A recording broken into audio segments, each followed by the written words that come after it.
Who on the teams? Another topic before I hopefully we can get another show match going here. Which players do you guys? No, sorry, which players? Which teams do you guys think really changed the way Rocket League is played the most? I think it's a very easy top three for me that had the most influence on the way Rocket League is played.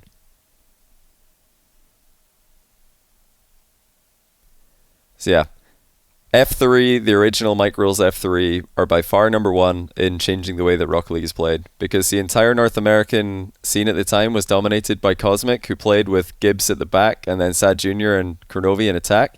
And then Flipside came along with a full rotation style. They were the first team to establish full rotation, everybody in attack, and that absolutely dominated, and every team tried to copy it. Every team. So for me, Mike Rules Flipside was the most influential team in Rocket League history. Second most influential, in my opinion, was Weedham Girls / Northern Gaming.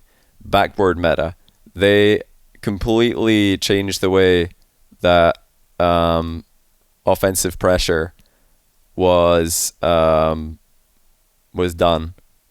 Because Flipside with Mike, they were mostly a shots team. They would take shots and try and capitalize on bad saves and eventually have a shot go in. But Weedham Girls would just go to the backboard instead of shooting and have somebody else go for a rebound. That, I think, was the second most influential team. Every team tried to copy this. Like, I'm talking, maybe not as much as the Flipside one, because you still had some teams prioritizing shooting, but all the teams who were good in the air copied that. So that was, I think, second most influential. Fast aerial backboard play. And then I think third most influential was probably Greasy Flipside. Because they really, in my opinion, were the first team to push kickoff strategies followed up by full team passing plays and just infield passing in general. That team were the real team who innovated passing, and every team copied it. Every team copied Flipside's kickoffs, or they had to counter it. They had the fake kickoffs, they had the back left kickoffs. Every team had to adapt their game around that. I'm talking every team. And their passing plays, every team had to change the way they played to stop those. Every team. They were the first team to really infield pass. And they were the first team to do full team passing plays. So get out of here, Cloud9 fanboys. Cloud9 didn't invent passing. You guys probably weren't even Rocket League fans when Flipside were around, if you think so. If you think Cloud9 did that. Because for me, the top three most influential teams is Mike Rules Flipside, Weedham Girls, Northern Gaming. Like, it's the backboard roster of Greasy, Remco, Maestro in particular. And number three, Greasy Flipside.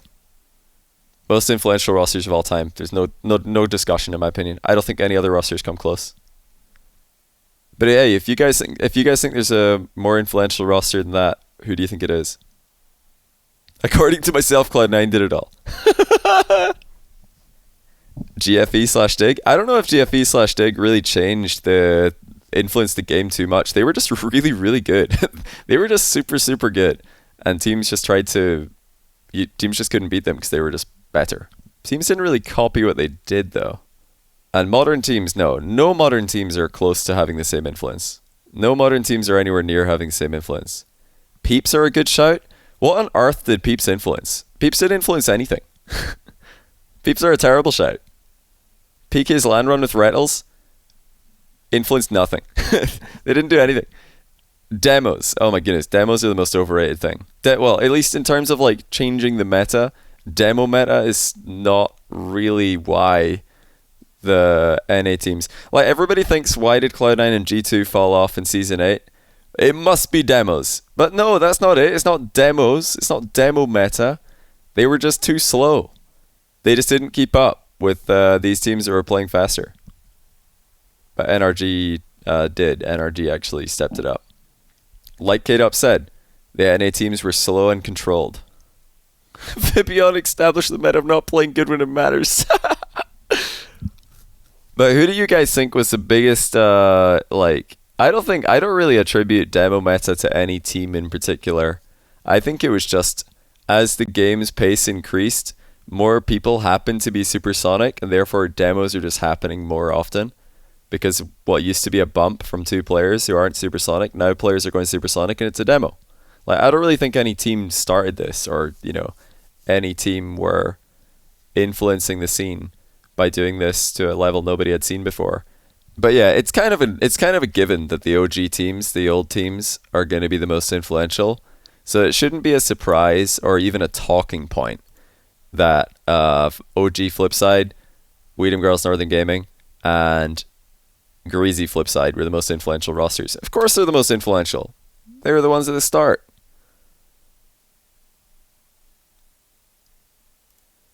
They were the ones who were forcing everybody to adapt to them. Jonathan, thanks for the £3. He says, do you think most of the meta influence in recent past has come from top 1v1 competitors as opposed to top RLCS teams? I'm not sure if I would attribute it to 1v1 players. I don't really think the meta has changed much recently. It's only very, very minute changes compared to in the past where teams would just be infield passing and the other team have never seen that before. Like, I remember still seeing Greasy Flipside scrimming, and every time that they pulled off an infield pass against teams, it was almost like that moment where they're like, oh, like so many, it was like a penny drop for so many teams when they scrimmed against Greasy Flipside, and then they would just score off an infield pass, and then the other team would just be sitting in the net like, oh, we had the shot on the backboard covered. We did not see that coming. So that was a fun time. But no, don't get me wrong. I'm curious to hear the reasons why everybody says. I mean, listen. I'll be honest. I have no respect for anyone who's typing an essay on Reddit or YouTube comments or Twitter about why Cloud9 influenced the meta and changed the game.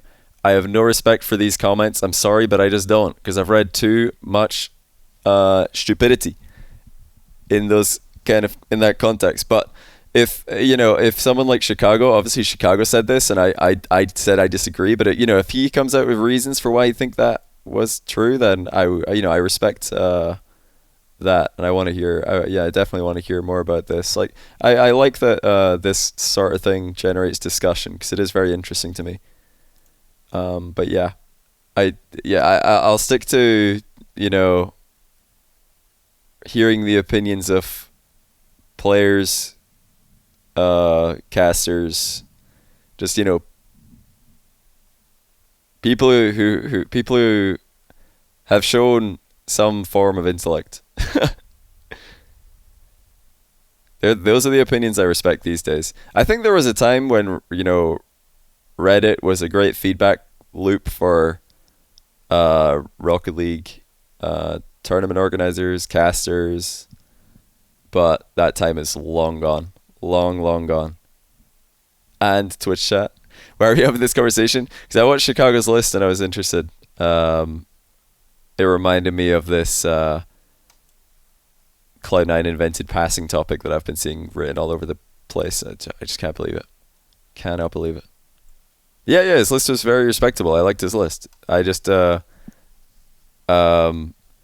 only two talking points for me was the fact that he merged Flipside into one ranking. I think that's what he did. In which case, if you do merge those two rosters into one ranking, I'd probably put them number 2 all time ahead of Cloud9. Like the achievements of Mike Rules and Greasy Flipside together, I'd probably say were that to me is more great than what Cloud9 did. But when you split up the two rosters, Cloud9 are individually as a roster more great than either one of the Flipside rosters. So yeah, not sure what's going on with that. Yeah, respectable. Oh, hey Chicago. It says I always said I know Chicago. I know Cloud9 didn't invent or make. Hold on, I gotta pause this chat. It's moving. Invent or make the meta passing, but when I was talking about them in the moment, people thought of Cloud9's cool passing and flashy plays over a team like Dig, who did it really well with fundamentals. Kind of how people watch Steph Curry nowadays and want to be like him because he scores crazy threes and it looks cool. So that's why people want to be like Steph, kind of like how people wanted to be Cloud9 because it looked cooler. Oh yeah, so influential, I guess. Or you're talking about kind of popularity as well, which is undeniable. I mean, everybody wanted Dig to lose. Nobody wanted Dig to win that. Again, I didn't want Dig to win. I wanted Glen to win. I was there. But yeah, I did agree. I don't know if you were here when I was talking about the rankings you did, but I did agree on the flashy part. I think that has a fear factor on LAN, which is especially difficult to go up against. Because people make more mistakes on LAN. So flashy playstyle is scarier on LAN. Do you think BDS gets too much praise for dominating one season in EU when NRG dominated like 5 in NA? Copium? No, I don't. I don't think they do. Because BDS domination is... Like, these events are harder to win than winning, a regional back in the day. Like, these majors are tougher. There's more teams. You have to play more games. You have to win more games. So it's another level.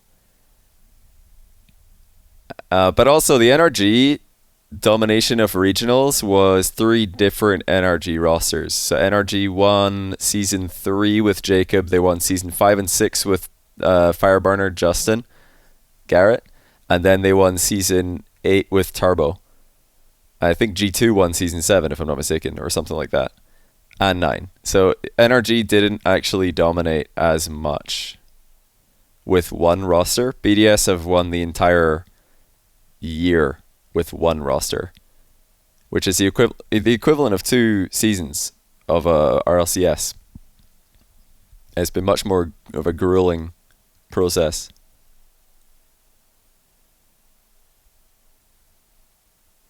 Like, if you think about it this way, in the old RLCS formats, a regional win is still a regional win. It's still impressive, but you only have to show up on one day really, really well.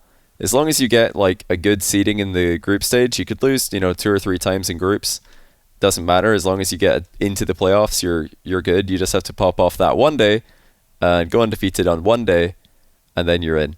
Whereas BDS have to go undefeated numerous days. They can't lose on many, many different days.